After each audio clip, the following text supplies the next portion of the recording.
know what to do. We were working with community health workers, and they were poor people like the ones in Haiti. And we felt that, in 1989, I hope we didn't say things like this, but we thought, well, in 1989, we've already had 5 or 6 years of experience working with community health workers in Haiti. We're really experienced. Little did we know that was nothing in this world. And one of our collaborators has disappeared and never heard from again, I might add. So the punchline is not a happy one. And so we asked people who are our friends, actually on the faculty mostly, people here at the School of Government, people in the university's administration, influential, powerful people with connections to Washington and other places. Well, what do we do? This is a co-worker. It was a witnessed abduction on the Mexican side of the border in a place called Tapachula. And so we did the things that we were told to do. Contact Senator Kennedy, contact Senator Kerry, write letters to Amnesty International, describe the details of his abduction, interview his widow. We did all those things. And nothing came of it except confirmation. And I can't even tell you the details, and you may have heard similar stories from Jennifer Harbury, who's spoken here. But anyway, he never was our co-worker again. He never came back. And some years later, however, this picture was taken just last year. Some years later, we went back with a number of our friends, the Guatemalan refugees who'd been working in Chiapas, Mexico. As you know, many of them went back after the war. I say after with quotation marks, just because, as you know, the war against the poor continues there. But after the cessation of some of the most violent parts of the war, a number of Guatemalan refugees went back. And we didn't go with them, although some people from here did actually go with them to just be body blocking and protecting. We went back to meet with a team of community health workers who'd survived the war, and they wanted to do another Partners in Health project in Guatemala. And we said, okay. And I remember on this particular trip, we went to Chiapas, and I'd never flown to Guatemala, only to Chiapas, and we crossed the border on foot, and our co-worker met us there. The widow of the man this has nothing to do with his grave, but the widow of the man that I told you about, she met us, and you don't need to hold the mic. Good. Excellent. Thank you. So the widow met us there. Obviously, we're not thinking of her as the widow.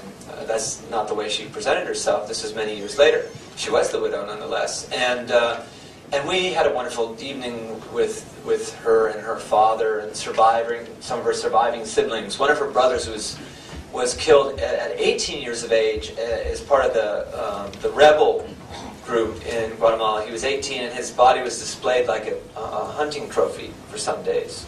We heard that evening. Anyway, but we actually had they had a concert for us with a marimba, and we had a very good time. And the next day, we went to this meeting. And I'd like to describe the meeting in a little bit of detail, because it's painful. And it's painful particularly to recount it here.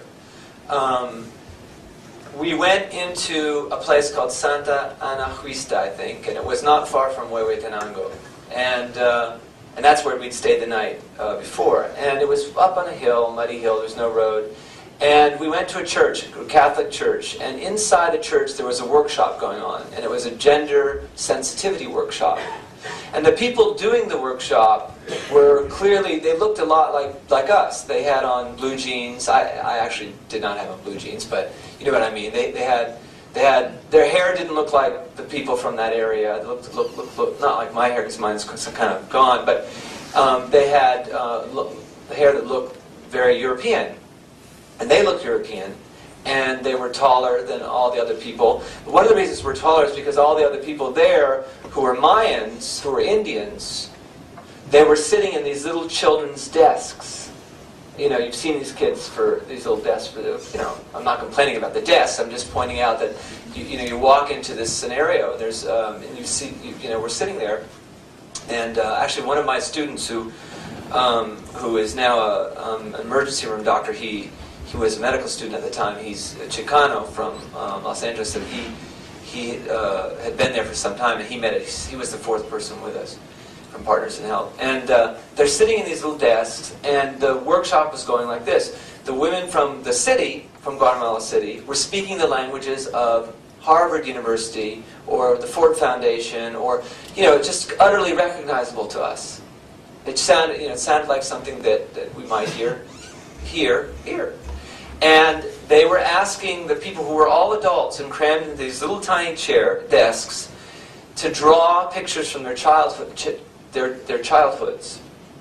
Now remember, these are people who had all narrowly survived massacres. And most of them were women. There were some men, including the father of our friend. He was there. And some of them needed translators, actually, because they couldn't speak Spanish. They were speaking their own languages, and a couple of them needed translators. And I'm trying to describe this as neutrally as I can. I really am trying. And I won't, for example, I won't tell you what color my neck turned or anything like that. But this is exactly what we saw, and this is what happened. So they'd say, all right, who would be next? And the women from the city. And they would ask someone to stand up. Sometimes they'd need a translator, sometimes not. And they'd show a picture. And it would be a picture, say, of a little house and a garden with some flowers. And then the interlocutor from Guatemala City would say, in Spanish, what does this mean? And sometimes there's a translator, sometimes not. And the answer would be, well, this is my house where I grew up, and I had 9 brothers and sisters, and this is where we used to do our chores and do gardening. And she said, what happened then? As if the facilitator, that was the word they were using. The facilitator knew something that certainly I didn't know. She said, well, then my mother died. And then what happened here? Well, then, it was harder for all of us, because my mother is the one who used to, take care of us, and she was our mother. And the facilitator said, well, I bet your father treated you differently because you were a girl. And she said, no, not really.